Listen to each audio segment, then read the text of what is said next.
بسم اللہ الرحمن الرحیم. قال النبی صلی اللہ علیہ وسلم علی منی وانا من علی او کما قال النبی صلی اللہ علیہ وسلم. دیکھو میرے بھائیوں، اسلام سے پہلے بھی جو انبیاء کرام علیہ السلام گزرے ہیں، ایمان کے خاطر ان سے بڑی بڑی طاقتیں ٹکرائی. موسیٰ علیہ السلام کے سامنے فرعون تھا، ابراہیم علیہ السلام کے سامنے نمرود تھا، داؤد علیہ السلام کے سامنے جالوت تھا. بڑی بڑی طاقتیں ٹکراتی رہی. اسلام آیا جب بھی ٹکرائی، اور جب تک اس دھرتی پر مسلمان ہے وہاں تک باطل طاقتیں مسلمانوں سے ٹکراتی رہے گی. صرف ایک کربلا کا واقعہ نہیں ہوا، بڑے بڑے واقعات ہوئے. سب سے پہلے مدینہ منورہ آنے کے بعد سن ہجری 2 میں بدر ہوا، سن ہجری 3 میں احد، پھر احزاب، خیبر، فتح مکہ، صلح حدیبیہ، فتح مکہ، حنین، تبوک. بڑے بڑی جنگیں ہوئی. اور ان جنگوں کے اندر بدر میں لے لو 14 صحابہ کرام شہید ہوئے تھے بدر میں. احد میں 70 مسلمان، 70 صحابہ کرام 70 شہید ہوئے تھے. اسی طرح آگے چلتے چلے جاؤ. اسلام نے بڑی بڑی باطل طاقتوں کے ساتھ جنگیں لڑی ہے اور اپنی جانوں کا نذرانہ پیش کر کے اسلام کو محفوظ کیا ہے. اگر صحابہ کرام اور مسلمان اپنی جانوں کا نذرانہ پیش نہ کرتے اسلام کے خاطر، تو پتہ نہیں آج یاقوت پورہ کے اندر ہم مسلمان بیٹھے ہوتے یا کوئی دوسرے مذہب میں ہوتے. یہ جو کربلا کا واقعہ ہے بڑا مشہور واقعہ ہے. ہم مسلمان اس کو زیادہ یاد رکھتے ہیں، بلکہ مسلمان کا بہت بڑا طبقہ ہوگا اسی کو یاد کرتے ہیں، دوسرے کسی جنگ کو یاد نہیں کرتے.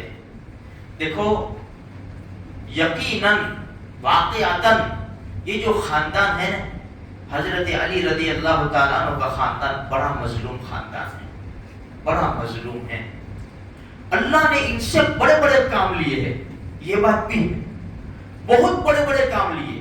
یہ خیبر جو شام سے یہودی آئے تھے، مدینہ منورہ سے تقریباً 180 کلومیٹر خیبر، وہاں آباد تھے.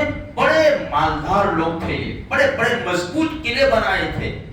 مسلمانوں کی بہت خراب دشمنی رکھتے تھے دل کے اندر. ہوا یہ کہ ٹکرا گئے. یہ خیبر کے دروازے بند کر کے اوپر سے حملہ کرتے تھے. مسلسل کئی دن تک یہ حملے چلتے رہے. ایک دن نبی کریم صلی اللہ علیہ وسلم نے صحابہ کرام سے فرمایا، میں کل اس آدمی کو جھنڈا دوں گا، ایسی شخصیت کو جھنڈا دوں گا، اللہ اس کے ہاتھ کے اوپر خیبر کو فتح کرے گا. تو صحابہ کرام میں گفتگو شروع ہو گئی، کس کو دیں گے، کس کو دیں گے، کس کو دیں گے. صبح ہوئی، سب آگے آگے آ رہے اللہ کے رسول صلی اللہ علیہ وسلم کے. اللہ کے رسول نے فرمایا علی کہاں ہے؟ کہا کہ حضرت علی کو تو آنکھوں میں تکلیف ہے، درد ہے، پانی بہ رہا ہے، اس کو بلاؤ. ان کو بلایا گیا، اللہ کے رسول کے پاس تشریف لائے. دونوں جہان کے سردار نے اپنا تھوک مبارک، لعاب مبارک ان کی آنکھوں میں لگایا. آنکھیں بالکل اچھی ہو گئی اور ان کو جھنڈا دے دیا، لو علی جاؤ، اللہ کی ذات سے امید ہے کہ تمہارے ہاتھ کے اوپر اللہ پاک فتح کرے گا. میرے بھائی، یہ یہودی کوئی اس وقت بھی معمولی نہیں تھے، آج بھی معمولی نہیں ہے. ہمارے سامنے اسرائیل،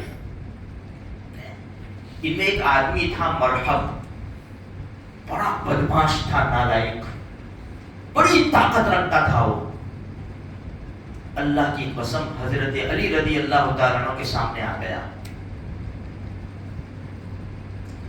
اتنا بہادر آدمی تھا کہ یہودیوں کو اس کے اوپر ناز تھا، یہ کبھی نہیں ہار سکتا. کئی آدمی کا مقابلہ اکیلا کرتا تھا. لیکن جب حضرت علی کے سامنے سامنے آیا، اس نے وار کیا.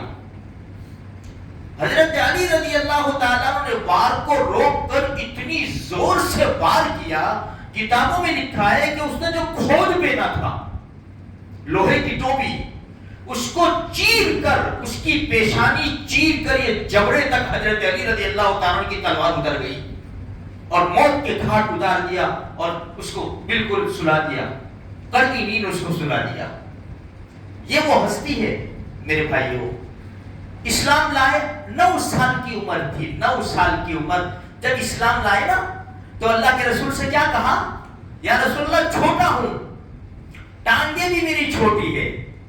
ہائٹ میں کم تھے حضرت علی رضی اللہ تعالیٰ عنہ، عمر رضی اللہ تعالیٰ عنہ ہائٹ میں زیادہ تھے، حضرت علی رضی اللہ ہائٹ میں کم تھے. فرمایا چھوٹا ہوں، ٹانگیں بھی میری چھوٹی ہے، لیکن ضرور میں آپ کا ساتھ دوں گا. بڑے بڑے کارنامے انجام دیے حضرت علی رضی اللہ تعالیٰ عنہ نے. ایک مرتبہ اللہ کے رسول صلی اللہ علیہ وسلم نے فرمایا، علی جب دشمن تجھے یہاں تلوار مار کر تیری داڑھی کو رنگین کر دے گا خون سے، ایک وقت آئے گا. یہی ہوا میرے بھائیوں. 17 رمضان المبارک صبح کی نماز کے لیے ہم حضرت علی رضی اللہ تعالیٰ عنہ کی عادت شریفہ تھی، آواز لگاتے لگاتے آتے تھے. معلوم تھا کہ دشمن حملہ کرے گا، اس لیے حسنین جو تھے، حسنین حضرت حسن حضرت حسین رضی اللہ تعالیٰ عنہ کبھی آگے چلتے کبھی پیچھے چلتے، کبھی آگے چلتے کبھی پیچھے چلتے، اپنے باپ کا بڑا خیال کرتے تھے. صبح کی نماز کے وقت جب نکلے آواز لگاتے لگاتے عبد الرحمن ابن ملجم سامنے آیا اور سیدھی تلوار ماری، حضرت علی رضی اللہ تعالیٰ عنہ کے سر پر اتر گئی. وہی ہوا جو اللہ کے رسول نے فرمایا، خون بہا اور داڑھی مبارک خون سے تربتر ہو گئی، رنگین ہو گئی. سورج نکلنے سے پہلے پہلے ان کی روح پرواز کر گئی اور اللہ کے رسول صلی اللہ علیہ وسلم سے جا ملے. ان کی قبر مبارک یقینی طور پر کوئی نہیں بتا سکتا آج بھی کہ یہ ان کی قبر مبارک ہے. کیوں؟ اس لیے کہ خوارج کا بڑا زور تھا، خوارج کا جو ان کے مخالف تھے، اور مسلمانوں کو ڈر تھا کہ یہ قبر میں سے بھی نکالیں گے. تو مسلمانوں نے حضرت علی رضی اللہ تعالیٰ عنہ کی نعش مبارک کو چپکے سے ایسی جگہ کوفہ میں قبرستان میں ایسی جگہ دفن کیا اور اس کا نام و نشان بٹھا دیا.